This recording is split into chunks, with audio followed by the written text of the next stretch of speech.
Hi, my name is Rawan. I'm a literature student at the Islamic University of Gaza, and I'm also a member of several youth teams here in Gaza. One of them is We Are Not Numbers. These teams basically aims to develop the potential of Palestinians, young Palestinians, and raise the awareness. And this is a short introduction about me. Thanks. Hello, everybody. My name is Salma Mustafa. I'm 26 years old. Originally, I am from Kana of Galil, which is in North Palestine, and currently I'm living in Haifa city. I have a bachelor degree in English literature and theater, and now I'm preparing for my MA degree in drama therapy. I'm a member of the We Are Not Numbers organization, and I'm a cat mom, so yeah. I would like to speak a little bit about what is We Are Not Number. Basically, We Are Numbers it's aims to develop the communication skills of young Palestinians who live under occupation here in Gaza. This organization wants to develop the potential of Palestinians so we can talk about our stories and speak about them by our own voice. Usually, some of us hear about Gaza's stories, or let's say in general, Palestinian story by some, let's say, foreigners. So this is our aim, so to let people know our story by our voices.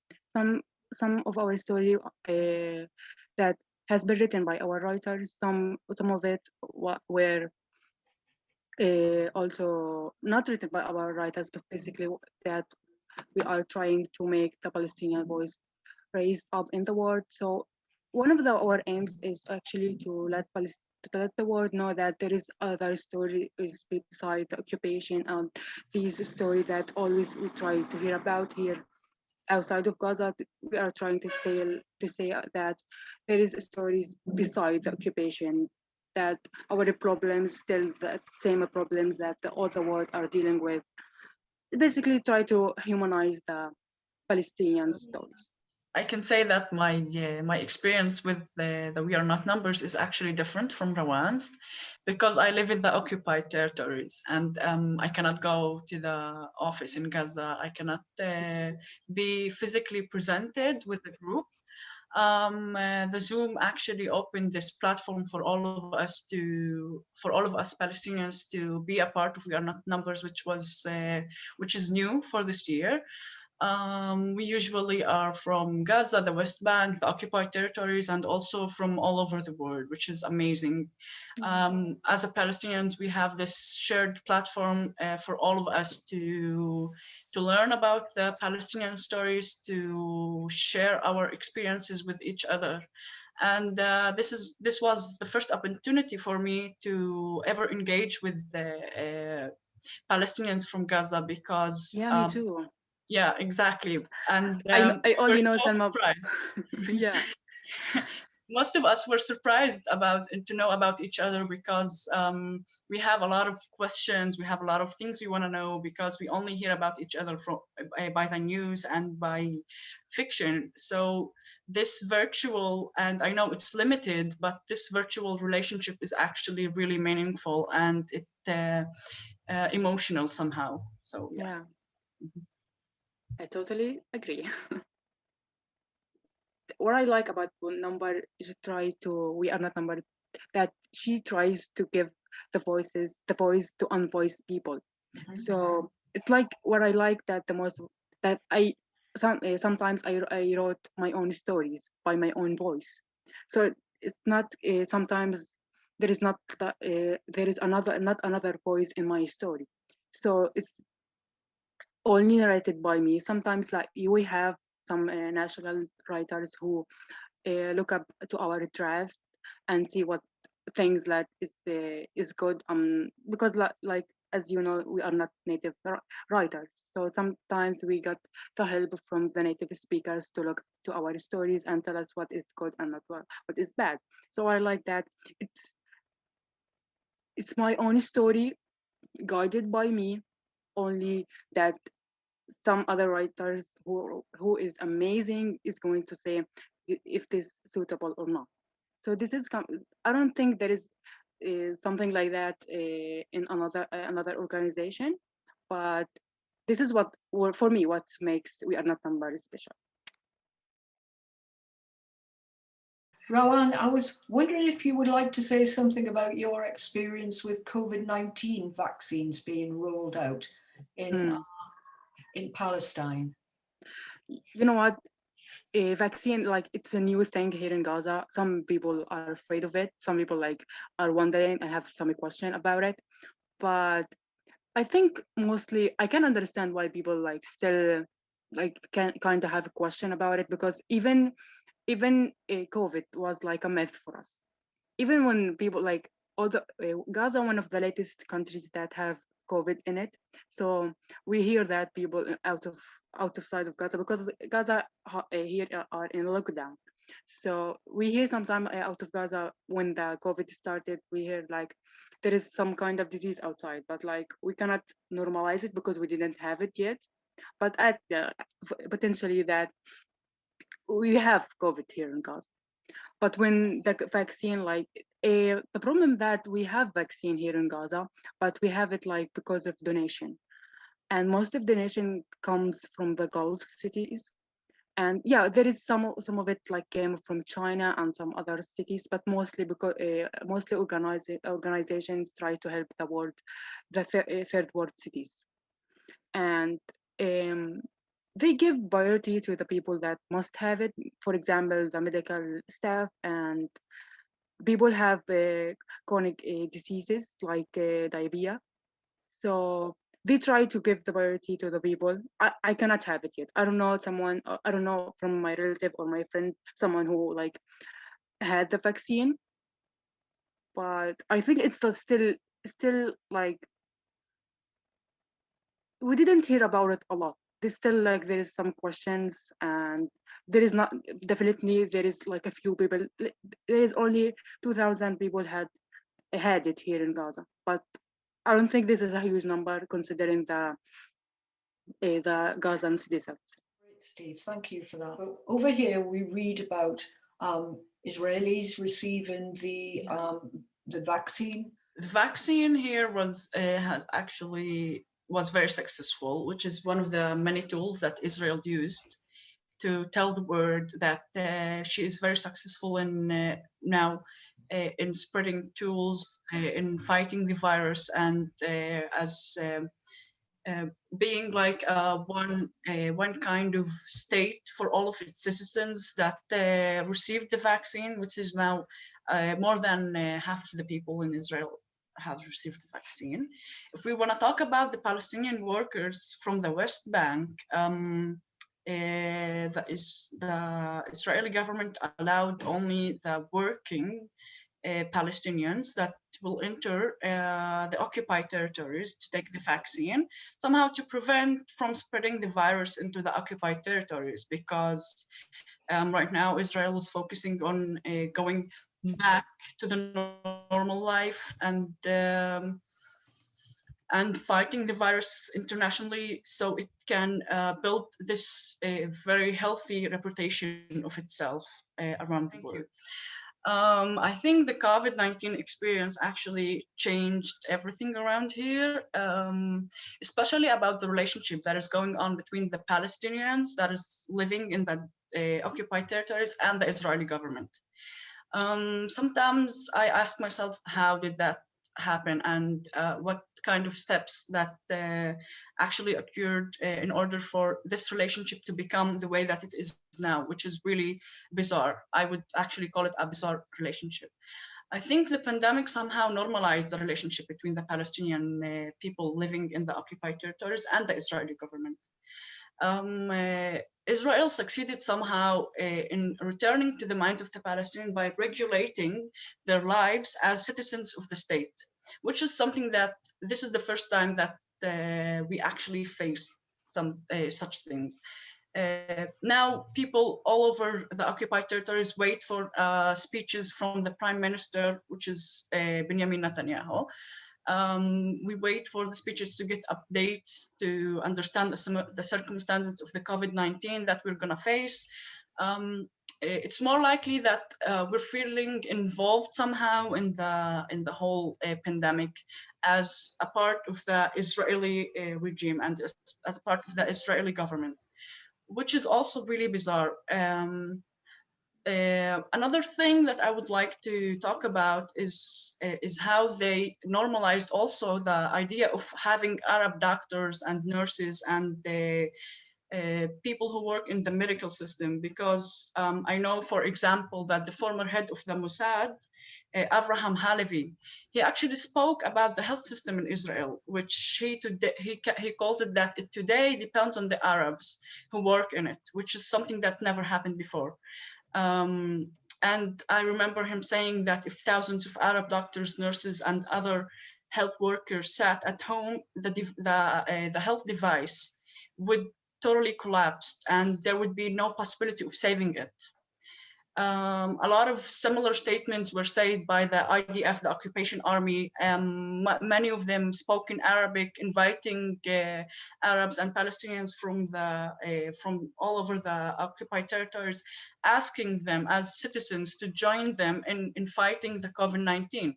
So they actually they took advantage of this pandemic to invite people to be more to be a part of the Israel occupation in the occupied territories, which is something that I don't think that it can be normalized in any way possible, whether it's a pandemic or not. But today, toward the end of the crisis, which now about 5 million citizens in Israel have taken the first vaccine, the Palestinians have returned to the place that the Israel state has created for them since the 1948, which is according to a recent law that was set in the Israeli parliament. We are a citizen of type B, which is not the elite citizen of the state. And now, after the doctors and the nurses and the all staff of the medical organization and system did their work, they are now back at being this type B kind of citizens. And I think that this is much evident on the budget that the Israeli government gave toward the local authorities of the Palestinian villages and cities. After the damage that was caused by the outbreak of the virus, those cities and villages were given less than the minimum that the society needs in order to overcome the crisis, which is also goes under those labels of us being the type B of the state. And I think also, in addition to that, the silence of the police and Israeli army that is about the markedly high frequency of homicides and violence in the Palestinian society in the light of the outbreak of the virus. That is something that is really evident in the lives that we are living today. There's about more than 135 people have died since the start of this year because of violence and homicide that is going in the Palestinian community, without the little bit of caring or the little bit of taking responsibility of the Israeli police. They are only pointing fingers and they are only accusing us of being irresponsible and of being unable to deal with such violence and homicides without them taking any without taking any responsibility or taking any care about the matter. And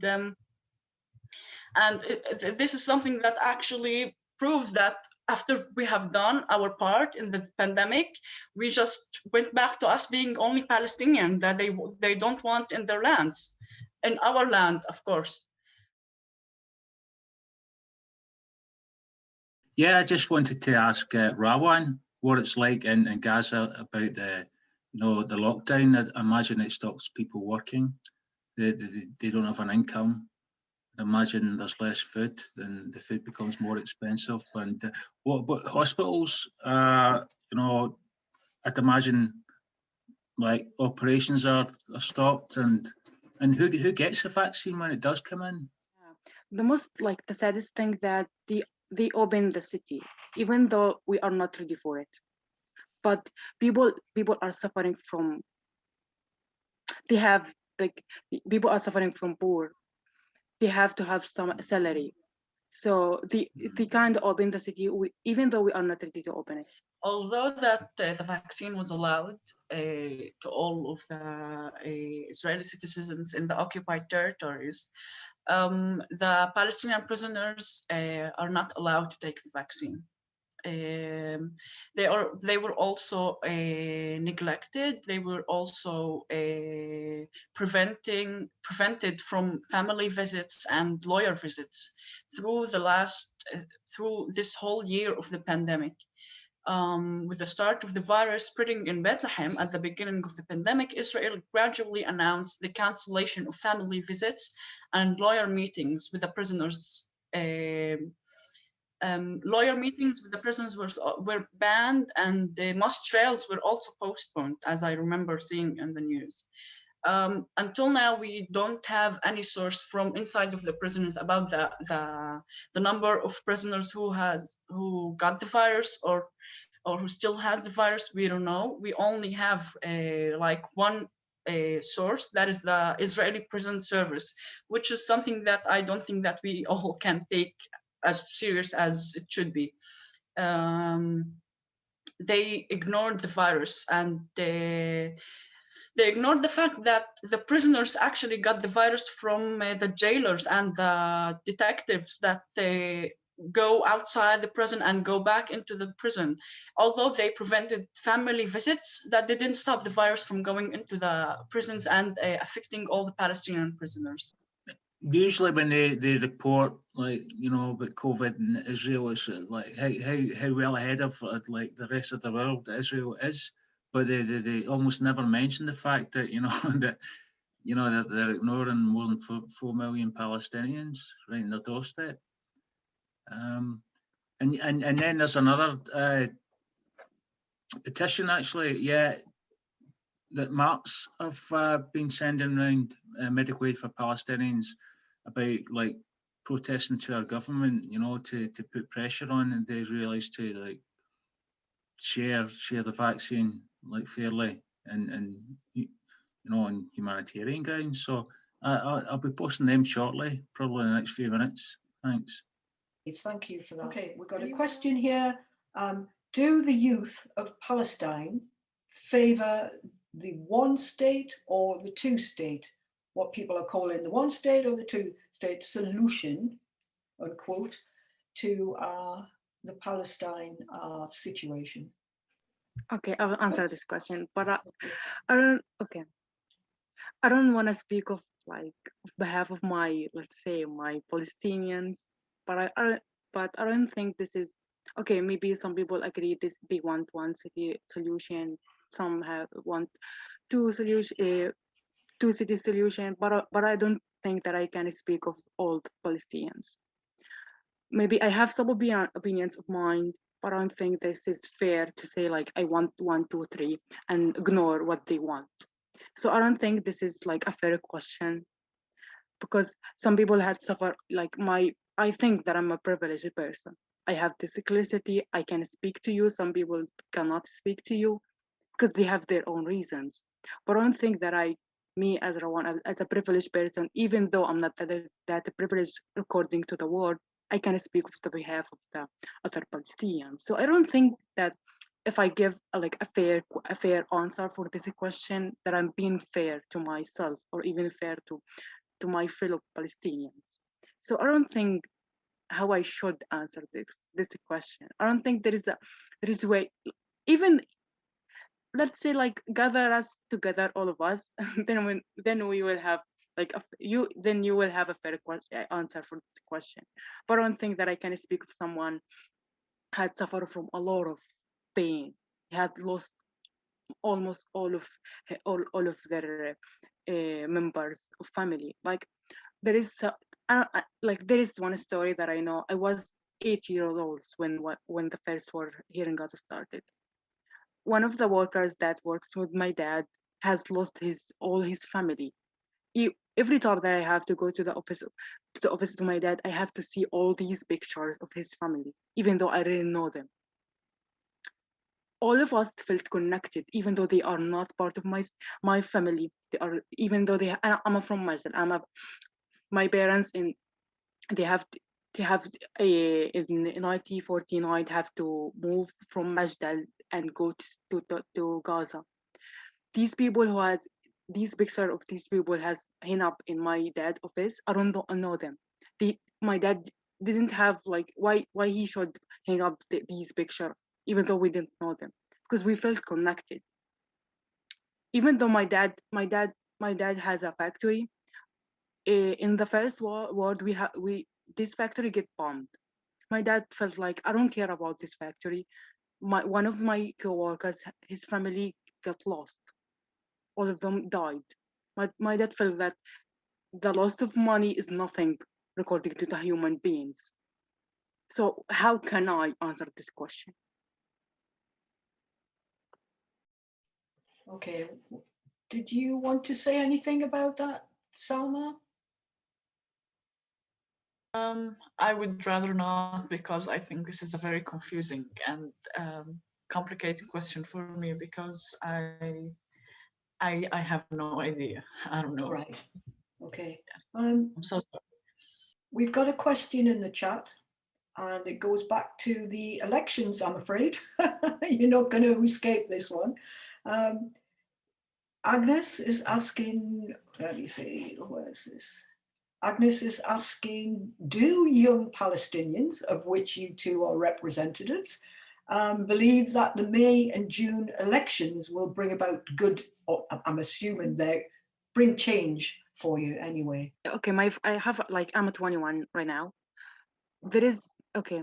The last time we had election here in Gaza, even in the West Bank, it was 1970, 2000, 2007, and there is a gap. Like there is a lot of gap. We don't know. There is a lot of things that we could change because there is a lot of time has passed. Even I have friends who didn't like elect and didn't go and participate in the elections. So I was like, my reaction to them like was, you have to participate even though you are not going to select one party or one of the parties. You have to get organized and go and put your name in, even though you are not going to, as I said, to select one of them. Because I don't think like some people here in Gaza, they do not think that participating in the election is going to bring a change. But I would like to think, yeah, it's going to bring a change. Even though sometimes it's kind of hard to believe, even though like there is 10 years have passed. But I think when my friends, as I said, when my friends say I will not go and do the election part, I would say to them like, no, you have to go. Even though you are not going to select one of the parties, you have to put your name in. That means you wanna change, but you do not believe of one of these parties. So I think we have to wait until May and June like pass, then see if this is going to bring a change or not. But I'm going to speak right now of behalf of the people. I think a lot of people are confused. A lot of people are not believing the current situation. They are not like, they are hoping, of course, for change, but I don't think they are like, they are rooting for it. But there is some kind of like, there is some part of their hearts are not believing that this is the change. That's it. At least here in Gaza. But why what you know what the saddest part about that some people here in Gaza, yes, I'm here in Gaza, I can elect, I can go and participate in the elections, but some of people here outside of Gaza, even Salma, this is a sad story, but okay, Salma cannot participate in the elections because she is not a Palestinian citizen. Some people outside of Gaza are not participating in the election, even though they are Palestinians, but they cannot participate in the election. I think Salma gonna go wild while talking about this because she's furious about it. Yes, But definitely.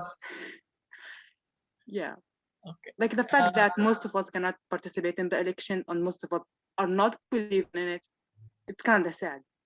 But of course, all be like, I can speak on my behalf of my friends. All of them, they were forced by me to go and put their name in because this is what we have to do. We have to believe in a change. Yeah, go ahead, Salma. Speak about your experience.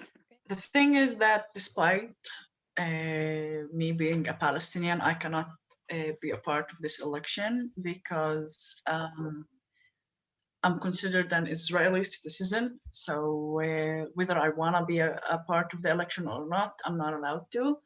And here also we don't really have a lot of information about the election itself, because just like a week ago, I knew that Gaza is going to be a part of the election. I didn't know that the election was actually both for the West Bank and for Gaza altogether.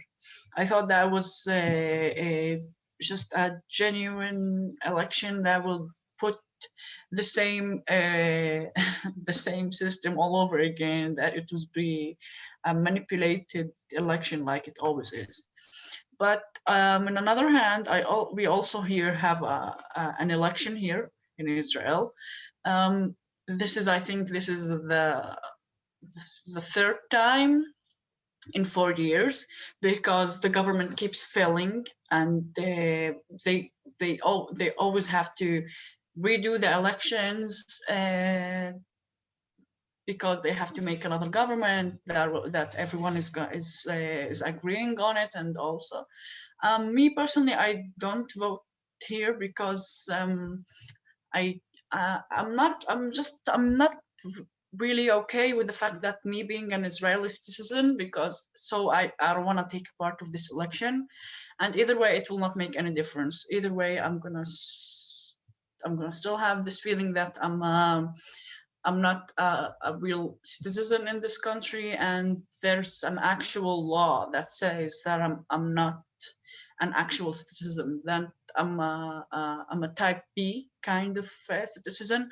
So why actually take a part of the election? What is the point if you do not consider me a real citizen, as a part of the elite group of the country, then why should I give my vote to any of you? And anyway, so the war around here is between the right wing and the left wing, and the left wing is also all Israelis. So I don't see any point. So that's why I don't want to be a part of this election. But it's also at the same time with the Palestinian elections.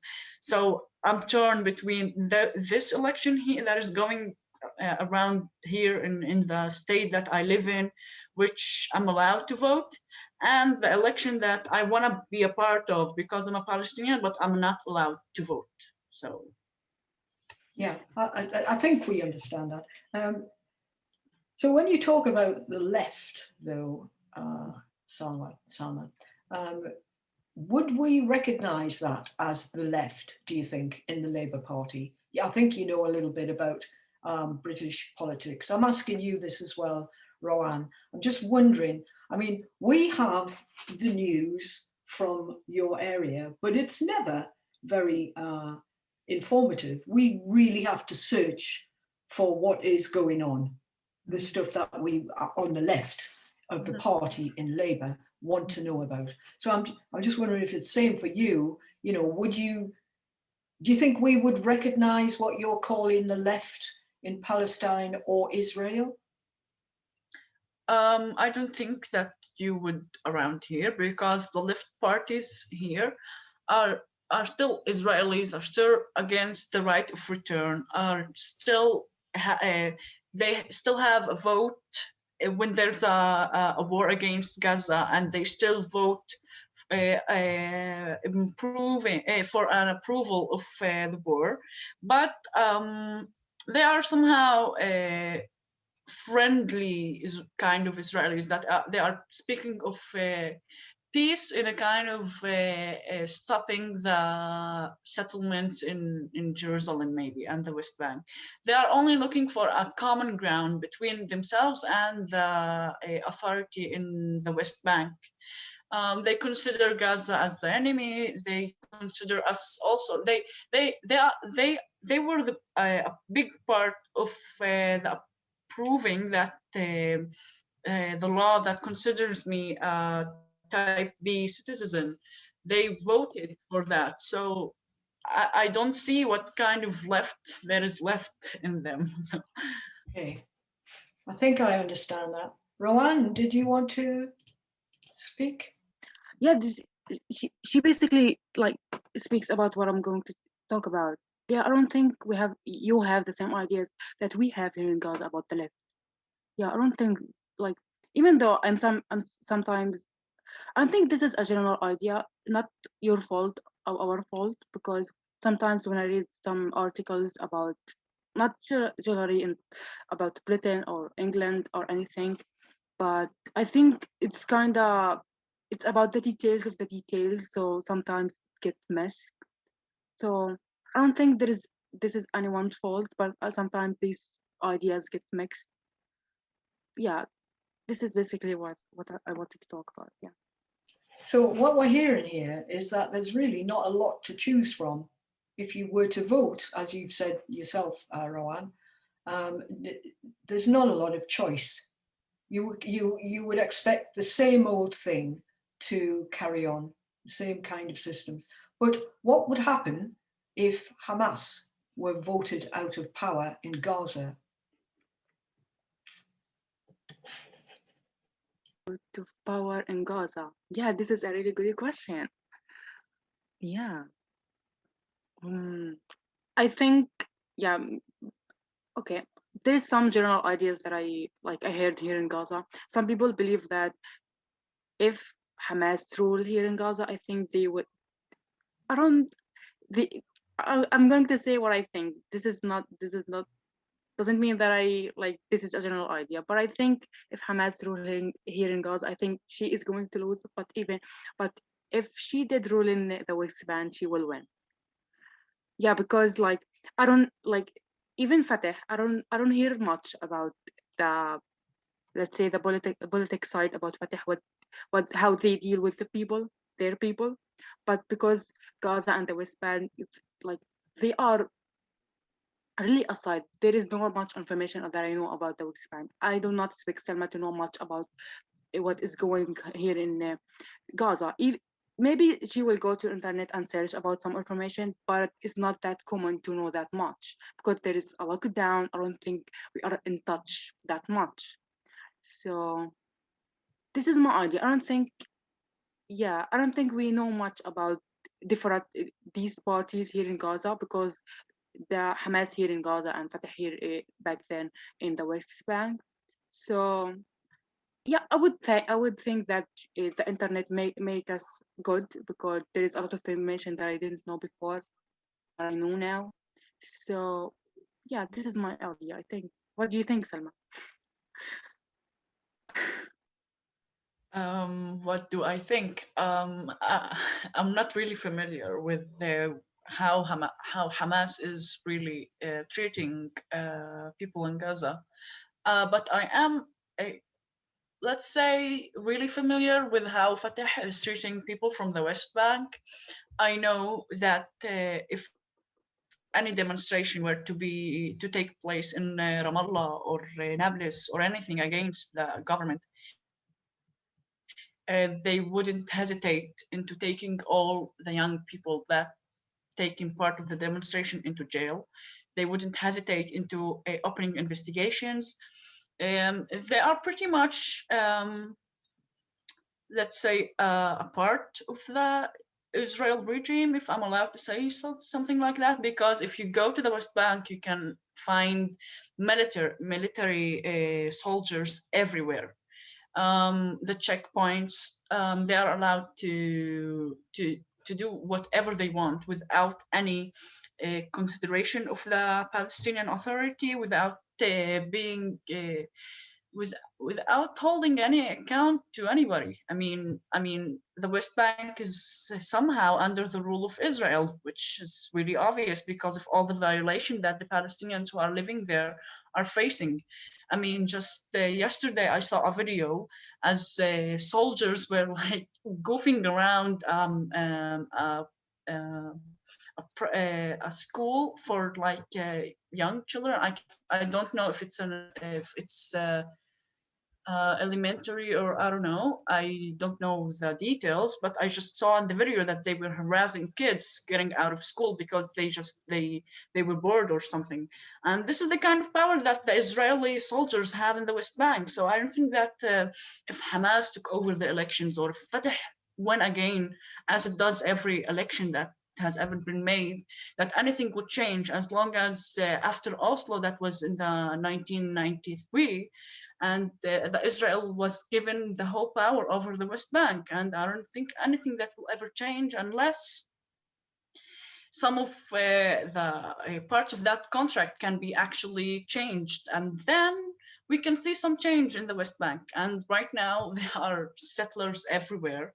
They are allowed to carry guns, and if they don't even hesitate into shooting people because they don't get any question. If you remember the incident of Muhammad Abu Khader, that was